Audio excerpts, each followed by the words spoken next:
Cease fire को लेकर आजकल ट्रंप साहब बहुत बड़े बड़े दावे करते, कह रहे भाई यहाँ भी ये दोनों मुल्क हमारे पास आए थे और कहा कि हम शांति को तैयार हैं और इसलिए हमने आदेश दिया, सीज फायर हो गया। लेकिन उसके तुरंत बाद फिर मिसाइल अटैक शुरू हो गया। जी, ये सीज फायर मैं समझता हूँ कि ईरान के लिए विन सिचुएशन है और इजराइल के लिए मजबूरी सिचुएशन है। अच्छा। मैं उसे विन इसलिए कहता हूँ क्योंकि ईरान ने ये तो समझ लिया था कि उसके एयर डिफेंस सिस्टम खत्म हो चुके हैं। उसकी एयर स्पेस में इजराइल ने 100% एयर डोमिनेंस कर लिए और इजराइल इजराइल अब अपनी मर्जी से कहीं भी अटैक कर सकता है। दूसरी बात, उसने ये भी देख लिया कि दुनिया के और देश मेरे साथ में नहीं आए।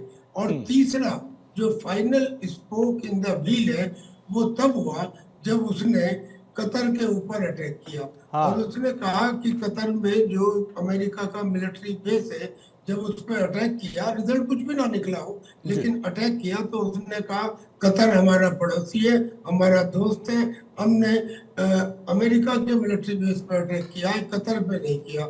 लेकिन उसे ये उम्मीद नहीं थी कि कतर की तरफ से ये जवाब आएगा कि नहीं, आपने हमारी सॉवरेनिटी को ब्रीच किया है, आपने हमारी एयर स्पेस को ब्रीच किया है और हम रिटेलिएट करेंगे।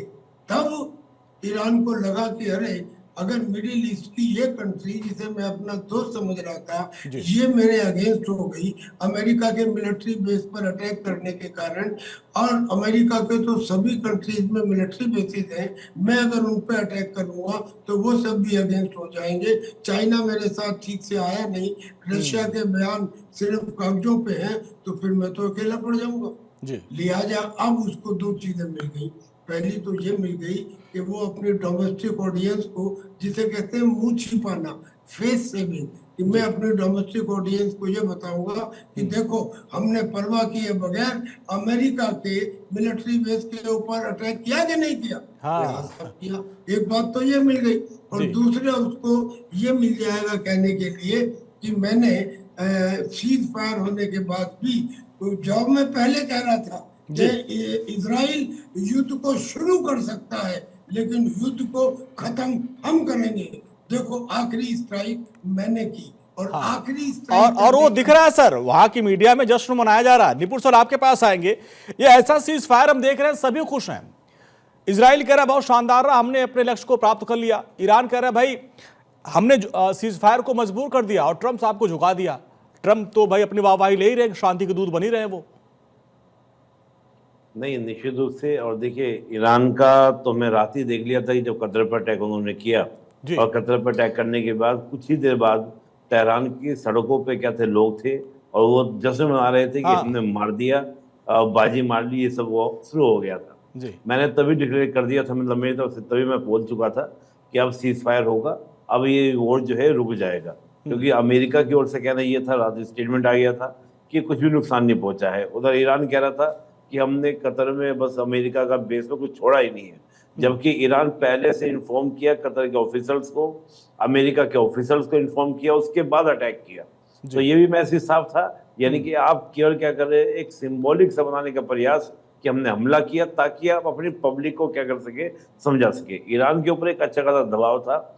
ईरान अगर इस वॉर को आगे लेके चलता तो ईरान को बहुत मुश्किलों का सामना करना पड़ता, जैसे अभी त्यागी जी बता रहे थे। क्योंकि ओपनली जिस प्रकार की उम्मीद की जा सकती है, कोई भी देश जो था वो ईरान के बैक में नहीं आया था, ईरान के सपोर्ट में नहीं आया था। इवन मिडिल ईस्ट का भी कोई कंट्री आपका ईरान के सपोर्ट में नहीं था। तो ईरान कितने दिन तक ये वॉर लेके जाता, लेकिन ईरान अगर सरेंडर कर देता तो ये पॉसिबिलिटीज थी कि ईरान के अंदर जनता जो है प्रेजेंट गवर्नमेंट के अगेंस्ट बगावत कर सकती थी, रिजीम चेंज हो सकता था। तो एक वो कहते जो फेस सेविंग, जो वर्ड रवि त्यागी जी कह रहे थे, बिल्कुल सही बात कह रहे थे कि एक फेस सेविंग करने का जो प्रक्रिया थी उसको लेकर ईरान ने किया, और उसमें वो कामयाब भी हुआ है। कहीं ना कहीं ईरान की पब्लिक को ये हो गया कि हाँ, हमने अमेरिका को मारा, आखिरी पंच हमारा था और हमने अमेरिका का मुंह तोड़ दिया है, कतर बहरीन समझेंगे। तो वो जो एक जरूरी था ईरान के लिए, आखिरी पंच करना था कि सम्मानपूर्वक तरीके से ये आपका सीज फायर लागू हो। तो उस अकॉर्डिंग आप देखें। लेकिन मुझे नहीं लगता कि इजराइल ने जो राइजिंग लॉयन स्टार्ट किया था, जो ऑपरेशन का नाम रखा था, उसके दो ही मोटिव थे कि एक तो ईरान के न्यूक्लियर जो फैसिलिटीज हैं या वेपन बनाने की जो कैपेबिलिटी है उसको खत्म कर देना या समाप्त कर देना, और दूसरा रिजिम चेंज करना, दोनों ही मकसद तो पूरे नहीं हुए हैं। वो भले किसी भी कहें कि अमेरिका ने ईरान के 6 जो न्यूक्लियर फैसिलिटीज थी उनमें 3 के ऊपर अटैक किया था, और 3 के ऊपर भी बात ये आ रही है कि मैं कल अभी देख रहा था, न्यूयॉर्क टाइम्स का एक आर्टिकल देख रहा था, उनका कहना ये था कि जो फोर्डो वाला जो उनका है उसको इतना डिस्ट्रॉय नहीं किया गया कि उनके सारा न्यूक्लियर फैसिलिटीज क्या हो जाए, डिस्ट्रॉय हो जाए। तो ये बात पॉसिबिलिटीज है कि ईरान कमिंग फ्यूचर में अपना न्यूक्लियर वेपन बना सकता है। और हाँ, और इसको लेकर बयान भी आ गया सर, वहां के जो परमाणु ऊर्जा कार्यक्रम के जो प्रमुख है उनका बयान भी आ गया। और हमारे साथ एक और खास मेहमान विंग कमांडर आलोक सहाय सर जुड़ रहे हैं। सर आपका भी बहुत बहुत स्वागत है। ये देखिए सीज फायर की बात आ रही है और हर कोई अपनी अपनी तारीफ कर रहा है, अपने अपने देश की तारीफ कर रहा है। और अभी हम ईरान के जो परमाणु ऊर्जा के जो परमाणु प्रोग्राम के प्रमुख है उनका बयान सुन रहा था। वो कह रहे हैं कि भाई हमारा परमाणु कार्यक्रम बंद नहीं होगा और जो कुछ भी नुकसान हुआ उसकी भरपाई हम तुरंत कर लेंगे। और उधर इजराइल कह रहा है कि हमारा लक्ष्य पूरा हो गया, हमने उनके परमाणु कार्यक्रम को बंद कर दिया। अंजनी जी देखिए, ये तो बात सही है कि तीनों देश को एक फेस सेविंग मौका दिया गया है। हाँ। इस ट्रूस में फेस सेविंग मौका, लेकिन इसमें कोई शक नहीं है पूरे विश्व को कि इजराइल और अमेरिका की इसमें किरकिरी हुई है। मैं बता रहा हूं कैसे हुई है जी। इजराइल का जो ऑब्जेक्टिव था, जैसा कि आपने अभी बताया कि इजराइल का ईरान का जो है वो न्यूक्लियर पावर उसको नहीं बनने देना है, उसके जो न्यूक्लियर जो इंस्टॉलेशन है और जो यूरेनियम जो संवर्धित यूरेनियम आ रखा है उसको नष्ट करना और उसके संयंत्र को नष्ट करना। तो जैसे कि खबरें आ रही हैं कि उसका जो संवर्धित यूरेनियम है वहां से शिफ्ट हो चुका है, सैटेलाइट की कभी खबरें आ चुकी हैं। और जिस समय ईरान को आपने हफ्तों का समय दिया, 1 हफ्ते से ऊपर तक हो रहा था कि अब आक्रमण होगा न्यूक्लियर साइट पे, तो वो देश वहां पर बहुत सारी चीजों को अपना उसने शिफ्ट किया होगा। ये बहुत ही लॉजिकल लगता है। दूसरी बात कि ईरान का जो फायर पावर है, जो मिसाइल क्षमता है, जो उसके बैलिस्टिक मिसाइल्स है, जो उसके हाइपरसोनिक मिसाइल्स है, उसकी क्षमता में क्या कमी आपने की? वो तो कुछ भी नहीं किया आपने, ना वहां ईरान में ना रिजिम चेंज किया। हाँ, आपने वहां के साइंटिस्टों को कुछ मारा और कई IRGC के नेताओं को मारा, कमांडर्स को मारा। इससे ज्यादा आपके जो मूल ऑब्जेक्टिव थे इस वार के कि आप ईरान को एक न्यूक्लियर पावर नहीं बनने देंगे, उसके संयंत्र को ध्वस्त कर देंगे, वो तो नहीं होगा। वो तो नहीं होगा। ईरान खुलेआम चैलेंज कर रहा है कि अब मैं बनाऊंगा। तो मुझे ही लगता है कि चाहे कितना भी फेस सेविंग किया जाए, इजराइल के लिए और इवन अमेरिका के लिए ये एक कड़वा घूंट है, ये ट्रूस जो है। और इसमें मुझे एक कारण नजर आता है अंजनी जी, क्योंकि देखिए जिस तरह से ईरान के पास जिस हाइपरसोनिक और बैलिस्टिक मिसाइल्स हैं उसको ये रोक नहीं पा रहे थे, तो इनका नुकसान इतना ज्यादा होता कि भलाई इसी में थी कि एक फेस सेविंग सिचुएशंस क्रिएट करके और अभी कुछ दिनों के लिए ट्रूस किया जाए। ईरान के बीच जो 12 दिन से जंग चल रही थी, अब उस पर सीज फायर का ऐलान हो गया। अब देखना यह है कि दोनों उसको कितना मानते हैं। लेकिन टीपी त्यागी सर थोड़ा सा समझना चाहेंगे, ट्रंप को लेकर जो कहा जा रहा था कि मेक अमेरिका ग्रेट अमेरिका, जब से वो दूसरी बार उन्होंने सत्ता संभाली तब से, लेकिन देखा जा रहा है कि वो उन्होंने कई बार अमेरिका की ही किरकिरी करवा दी, चाहे वो टैक्स का मामला हो या फिर कई जगहों पर वो कह रहे हैं कि हमने युद्ध रुकवा दिए। भारत पाकिस्तान का भी वही श्रेय ले रहे थे, यहाँ का भी श्रेय वो ले रहे थे। तो कई बार जो अमेरिकी लोग कह रहे हैं कि भाई ये तो भद पिटवा दे रहे हैं हमारी। तो बिल्कुल सही कह रहे हैं। हाँ। अमेरिकन बिल्कुल सही कह रहे हैं। कभी वो बोलते हैं मांगा, ये मांगा कह रहे हैं अब क्या हुआ तेरा मांगा। और अब वो बोल रहे हैं मीगा, यानी कि मेक ईरान ग्रेट अगेन। पहले मांगा था मेक अमेरिका ग्रेट अगेन, अब वो कह रहे हैं मीगा, यानी कि वही कहने की कोशिश कर रहे हैं कि ये खोमेनी को हटाओ, जो ईरान की जनता है हम उससे प्यार करते हैं, हम उन्हें ग्रेट बनाना चाहते हैं, हमारी मर्जी की सरकार को एस्टेब्लिश कर लो, लिहाजा मीगा मेक ईरान ग्रेट अगेन। अच्छा, वो जिस रफ्तार से अपने स्टेटमेंट बदलते हैं इसका जायजा खुद वहां की जो वाशिंगटन पोस्ट है उसने 2004 में एक लेख लिखा और उसमें बताया कि जब डोनाल्ड ट्रंप पहली बार प्रेसिडेंट बने थे तो उन्होंने 2000 झूठ बोले थे। 2000 it is a old habit and old habit die hard. लेकिन इसके बावजूद भी you can not forget one thing कि इस एक आदमी ने पूरी दुनिया को नचा रखा है। बिल्कुल, यानी कि इसके ही जो डायलॉग है सब जगह चल रहे हैं। अब यहाँ देखिए, इसे कहते हैं मजबूरी। जैसे हमने अभी बताया था आपको कि ईरान ने क्यों सीज फायर एक्सेप्ट किया, इजराइल ने क्यों किया, इजराइल के क्या उद्देश्य पूरे हो गए? नहीं हुए सर पूरे। क्या उसने ईरान की न्यूक्लियर पावर को खत्म कर दिया? नहीं हुआ। क्या हिजबुल्लाह के साथ सीज फायर हुआ? क्या हमास के साथ सीज फायर हुआ? क्या हुती के साथ सीज फायर हुआ? नहीं हुआ। और फिर क्या क्या इस बारे में सीज फायर हुआ कि ईरान इसके बाद अपने चार्टर के अंदर एक बदलाव करेगा जो उन सब में है कि हमें यहूदियों को मिडिल ईस्ट से निकालना है, नेस्तनाबूद करना है? ऐसा तो कुछ बदलाव नहीं हुआ। लेकिन उसे क्यों मानना पड़ा? उसको इसलिए मानना पड़ा कि अमेरिका ने लीग से हटके हिस्टोरिक वे में, जो कभी किसी ने सोचा नहीं, इजराइल के कहने पे उन्होंने नतांज पे, फोर्डो पे, अस्फहान पे, उन तीनों के ऊपर वो GBU-57 और B-2 बॉम्बर से अटैक किया बगैर अमेरिका की कांग्रेस की परमिशन लिए, यानी कि खुद उसने रिस्क लिया। तो जिस आदमी ने इजराइल की वजह से रिस्क लिया, इजराइल उसको ना कैसे कर दे? तो इजराइल का तो सवाल ही नहीं था ना करने का, और उसने ये कर दिया। लेकिन अब एक बहुत इंपॉर्टेंट बात मैं आपके दर्शकों के लिए भी बताता हूँ। एक बात चल रही है 400 केजी यूरेनियम एनरिचमेंट। अरे भाई, ये क्यों नहीं मानते कि जो यूरेनियम का 238 आइसोटोप है उसको एनरिच करते हैं, हजारों किलो को एनरिच करके 2-4 ग्राम यूरेनियम 235 मिलता है, जिसके लिए सेंट्रीफ्यूज होते हैं। सेंट्रीफ्यूज डेंसिटी के हिसाब से उसको सेपरेट करते हैं। तो अगर 400 केजी यूरेनियम एनरिच हुआ रहा होगा तो हजारों केजी अनएनरिच्ड यूरेनियम भी बना होगा। और यूरेनियम एनरिच्ड हो या विदाउट एनरिचमेंट हो, वो अगर फटता है, गिरता है, तो उसमें से कम या ज्यादा रेडिएशन अवश्य निकलते हैं। तो क्या ईरान ने वो सब यूरेनियम भी वहां से हटा लिया था?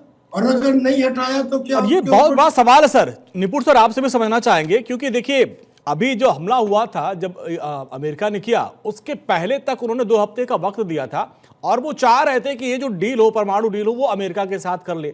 जबकि उधर रूस के राष्ट्रपति ने कहा कि भाई हमारे 200 लोग वहां पे परमाणु प्रोग्राम में वहां काम कर रहे हैं, ईरान की मदद कर रहे हैं।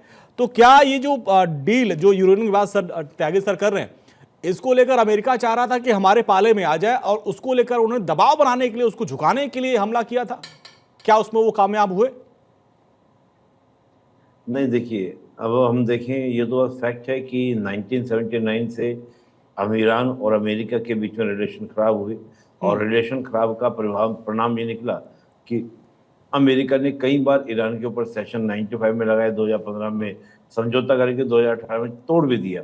लेकिन तब से हम देखें कि ईरान का जो पूरा झुकाव है वो आपका चीन और रशिया की ओर हुआ, और ईरान की जो लोकेशन है वो बहुत ही प्राइम लोकेशन है जो ईरान का एक इम्पोर्टेंस बनाती है। ईरान वो कंट्री है जो हम कह सकते हैं कि वेस्ट एशिया का गेटवे आपका हो जाता है जी।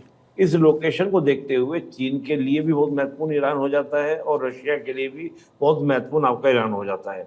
अमेरिका ने लगभग मिडिल ईस्ट के सभी कंट्रीज को या तो डिस्ट्रॉय कर दिया या सबको अपना पपेट बना लिया। भाई, इराक में सद्दाम हुसैन ने कोशिश की एक तरह से अमेरिका के खिलाफ आवाज उठाने की, तो उसको बंद कर दिया गया। बाकी सऊदी वगैरह सब कंट्री तो पपेट के तरह से काम करते हैं अमेरिका के। ईरान ही एक ऐसा देश था जो कहीं ना कहीं वेस्ट ब्लॉक के सामने कल्चरली अगर हम बात करें तो कल्चरल बड़ी सिविलाइजेशन, पुरानी सिविलाइजेशन जो खड़ी थी किसके सामने, आपका अमेरिका के सामने खड़ी थी। तो यहाँ पर यह था कि अमेरिका कैसे भी करके ईरान को साधे और ईरान में रिजीम चेंज कराए। रिजीम चेंज कराने से मतलब ये था कि आप इस बात को समझिए कि उनका ये नहीं था कि ईरान हमारा फ्रेंड बन जाए, कि रजा पहलवी जैसी कोई गवर्नमेंट आ जाए। उनका ये था कि दुश्मनी का रवैया न रखे और चीन और रशिया की ओर ज्यादा झुके नहीं, ताकि जो बैलेंस ऑफ पावर इस रीजन का वो चीन और रशिया के फेवरेबल ना हो जाए, उनके फेवर में चला जाए। अब अमेरिका जो भी स्टेप लेने का प्रयास करेगा, जो भी हम कार्य करेंगे, बहुत ही अंदर तक की बातें, जैसे बातें होती हैं, बहुत सारी बातें होती हैं, उनके बारे में बहुत खास टिप्पणी करना मुश्किल है। लेकिन अगर हम इन सब चीजों को एनालिसिस करें तो ये निष्कर्ष मेरे हिसाब से निकल कर आता है कि अमेरिका जो है वो चाहता जरूर रिजिम चेंज हो और एटॉमिक वेपन नहीं बनाना है। क्योंकि देखिए, एटॉमिक वेपन यहाँ बनाएगा जरूर, ये बात कंफर्म है, आज नहीं बनाएगा, 2 महीने में बनाएगा, क्योंकि ईरान ये जानता है कि जब मेरे से वेस्ट लोग मुझसे पूरे नाराज है, मिडिल ईस्ट में कोई मेरे साथ खड़ा नहीं है, चीन रशिया उस तरह का सपोर्ट करते नहीं है, तो केवल और केवल न्यूक्लियर वेपन ही मेरी सिक्योरिटी की गारंटी है। नहीं तो आज ये नकल, वो भी अमेरिका की तरह न्यूक्लियर पावर वाला फिर धौंस दिखाएगा। आलोक सर, आपसे कहना चाहेंगे, जो स्टाइल है ईरान की वो बहुत खुल के, बहुत डायरेक्ट हमला नहीं करता, वो प्रॉक्सी वार का मास्टर है। वो हिजबुल्लाह, हूती, हमास, इन लोगों के जरिए इजराइल पर, बाकी जगहों पर जो है वो बादशाह कायम करने की कोशिश करता है। तो क्या लग रहा है सीज फायर के बाद ये प्रॉक्सी वार छोड़ देगा वो? नहीं, इस सीज फायर में तो उसकी कोई चर्चा ही नहीं हुई है। तो मैं तो यही कह रहा हूं कि इजराइल और अमेरिका, आप ये कहां आ गई, फिर वहीं पे आ गए, वही स्थिति होगी। प्रॉक्सी वार को आराम से करा सकता है। इस सीज फायर में प्रॉक्सी ऑर्गेनाइजेशन को कंट्रोल करके रखा जाएगा ईरान के द्वारा, इसकी कोई चर्चा नहीं है। तो अभी क्या है, देखिए मैं आपको बता रहा हूं, मुझे ऐसा लगता है अंजनी जी कि इजराइल और अमेरिका को यह भी लग गया था कि ईरान की जो मेन पावर है, ईरान का जो मेन पावर है वो है उसका long range missiles and rocket system जी। उसका कोई काट इनके पास अभी नहीं था। इनका जो एयर डिफेंस सिस्टम है वो पूरी तरह फेल किया है। पहले तो 90% वो इंटरसेप्ट कर पा रहे थे, 92%। अब ये घट के 65-70% आ गया था। मतलब 30 से 35% पेनिट्रेट कर जा रहे थे मिसाइल्स। तो ऐसे में आप ईरान के विरुद्ध कैसे युद्ध लड़ेंगे? पूरा इजराइल बर्बाद हो जाएगा अगर ये 15 दिन और चला युद्ध। तो अमेरिका के किसी भी सेंटर पे आप देखिए, ईरान ने यह साबित कर दिया ना कि वो अटैक कर सकता है, उसके पास ऐसी मिसाइल पावर है। ऐसी भी सूचनाएं आई हैं छनके कि इंटरकॉन्टिनेंटल बैलिस्टिक मिसाइल चीन के द्वारा ईरान को दिया हुआ है। अच्छा। ऐसे भी आप देखिए, ईरान जिस तरह से ओपनली चैलेंज कर रहा है अमेरिका को, इस आक्रमण के बाद भी उसने कहा कि अगर अमेरिका अब भी नहीं माना तो अमेरिका का समूल नाश हम कर देंगे। इस तरह की भाषा बोलना किस कॉन्फिडेंस से उनके पास आ रहा है? किस कॉन्फिडेंस से आ रहा है? क्या उनके पास संवर्धित यूरेनियम का ऐसा हिस्सा है कि वो कुछ दिन में या तो बना चुके हैं या कुछ दिन में आसानी से बना सकते हैं जी। उनके पास मिसाइल्स तो है ही है जो उसको कैरी कर सके। तो ये एक डर है, जब तक कि आपका एयर डिफेंस टेक्नोलॉजी को आप अपना मजबूत नहीं करेंगे, आप ईरान से लंबे समय तक युद्ध नहीं कर पाएंगे, क्योंकि मिसाइल उनके पास बहुत हाईटेक है, ड्रोन बहुत हाईटेक है। बहुत बहुत शुक्रिया आप सभी मेहमानों का, सर आलोक सर आपका, निपुण सर आपका, और त्यागी सर आपका भी बहुत बहुत शुक्रिया इस पूरी बातचीत के लिए। तो आप देखिए किस तरीके से सीज फायर का ऐलान तो कर दिया गया, लेकिन अभी भी जो प्रॉक्सी वार है, जो ईरान प्रॉक्सी वार कराता है, उसको लेकर कोई चर्चा नहीं हुई है। अब देखना यह होगा कि क्या ईरान अपनी हरकत से मानता है, क्योंकि ईरान ने कहा कि भाई हम अपना परमाणु कार्यक्रम चलाएंगे और उसको लेकर जो नुकसान हुआ बहुत जल्दी उसकी भरपाई करेंगे।